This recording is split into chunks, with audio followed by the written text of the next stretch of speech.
अस्सलाम वालेकुम दोस्तों, आप लोगों को साल नौ बहुत बहुत मुबारक हो। ये इस साल का पहला वीलॉग है। अल्लाह आप सब लोगों को सलामती और तंदुरुस्ती दे, और जो इतने बरसों से मेरे साथ हैं मेरे चैनल पर, आप लोगों का दिली तौर पर बहुत शुक्रिया अदा करती हूँ। और अहले पाकिस्तान, आप लोगों के लिए भी मैं दुआ गो हूँ, और मुझे उम्मीद है कि ये साल नौ आपके लिए बहुत अच्छी अच्छी खबरें लेकर आएगा इंशाल्लाह, जो आप लोगों की ज़िंदगियों में बेहतरी ला सकेंगी। अलबत्ता साल गुज़श्ता पाकिस्तान के लिए बहुत ही हिजान खेज साल रहा। सबसे पहले तो साबिक़ वज़ीर आज़म इमरान ख़ान की हुकूमत को उसकी मियाद पूरी होने से पहले गिरा दिया गया। बज़ाहिर ये कहा गया कि ये एक आइनी अमल है। अदम एतमाद की तहरीक पेश की गई और उसके ज़रिए हुकूमत को बेदखल किया गया। पीडीएम ये दावा करके हुकूमत में आई कि वो जो मुल्की मईशत हो इसको उठाकर एकदम खड़ा कर देगी, और जो ये तहरीक इंसाफ की हुकूमत है, इमरान ख़ान, इनको मईशत चलानी नहीं आती, हम आकर सब कुछ ठीक कर देंगे। लेकिन गुज़श्ता 7-8 माह से जो पाकिस्तान के हालात हैं, पाकिस्तान के अवाम ने इसके बिल्कुल बरअक्स हालात देखे कि मईशत ठीक होने के बजाय गिरावट का शिकार होती चली जा रही है। और अब तो ये खबरें बहुत ज़्यादा अफवाहें गर्म हैं कि पाकिस्तान की मईशत बिल्कुल दिवालिया होने के करीब करीब पहुंच चुकी है। बहरहाल ये सब बुरी खबरें हैं, मनफी खबरें हैं जो 2022 में आती रहीं, जबकि इन सब खबरों में सबसे बुरी खबर मेरे नज़दीक ये थी कि पाकिस्तान के एक बहुत ही नुमाया और मकबूल एंकर पर्सन अरशद शरीफ, जिनके बारे में ये कहा जाता है कि बहुत ही अच्छे इन्वेस्टिगेटिव जर्नलिस्ट थे, और ये कि वो करप्शन के ख़िलाफ़ बहुत सरगर्म थे।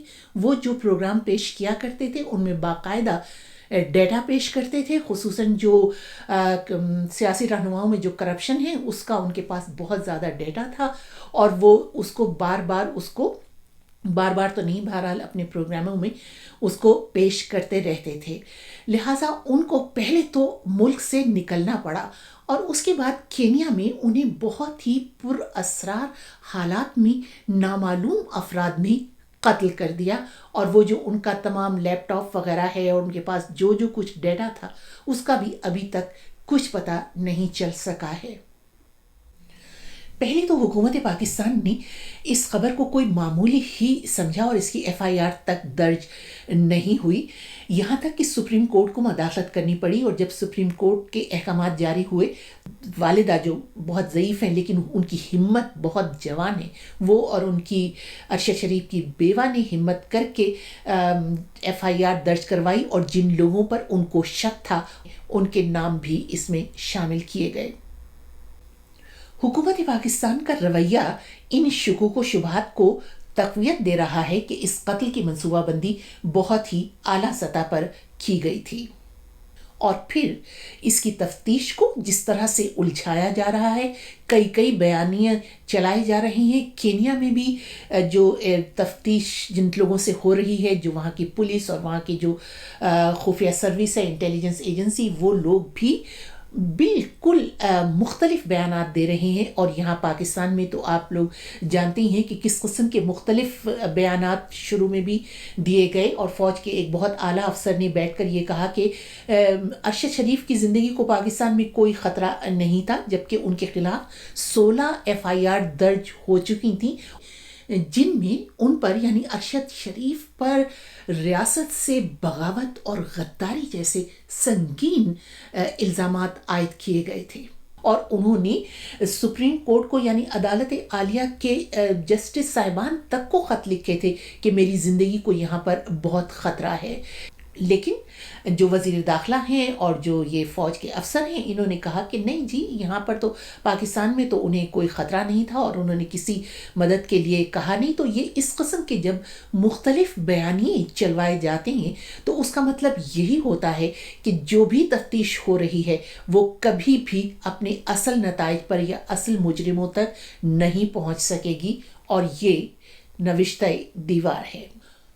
اور اسی قسم کی بے یقینی اور شکوک و شبہات ارشد شریف کی اہلیہ جویریہ صدیق نے بھی اپنے کالم میں ظاہر کیے ہیں۔ یہ کالم میں نے تو سوشل میڈیا پر دیکھا ہے، لیکن یہ مقامی اخبار میں شائع بھی ہو چکا ہے۔ یہ ایک طویل کالم ہے جس میں وہ شروع تو اس طرح سے کرتی ہیں: ارشد شریف کی شہادت کو 60 دن گزر چکے، آج بھی ان کی قبر پر تازہ پھول اور گلدستے پڑے تھے۔ اتنی خوشبو تھی کہ ایسا لگ رہا تھا کہ جیسے وہ آس پاس ہوں۔ ارشد یہ کہتے تھے کہ کرپشن اس ملک کے تمام مسائل کی جڑ ہے، جب تک یہ ختم نہیں ہوگی ملک کے حالات ٹھیک نہیں ہوں گے۔ ارشد، تم اپنی جان کا نذرانہ دے گئے، ہمیں تنہا چھوڑ گئے، مگر تم قوم کو جھنجھوڑ گئے ہو۔ لوگ آج بھی تمہارے لیے نوحہ کنا ہیں۔ ارشد، تمہیں ہیومن رائٹس کمیشن نے اعلیٰ ایوارڈ دیا ہے۔ جس یونیورسٹی سے تم نے ماسٹر کیا تھا، اس یونیورسٹی نے تمہارے نام پر ہر سال ایک ایوارڈ دینے کا اعلان کیا ہے، مگر سب سے بڑا ایوارڈ تو تمہیں پاکستان کے عوام نے دیا ہے۔ تمہارے پیار اور عقیدت میں لاکھوں آنکھیں روئی ہیں، تمہارے لیے لاکھوں ہاتھ دعاؤں کے لیے اٹھتے ہیں۔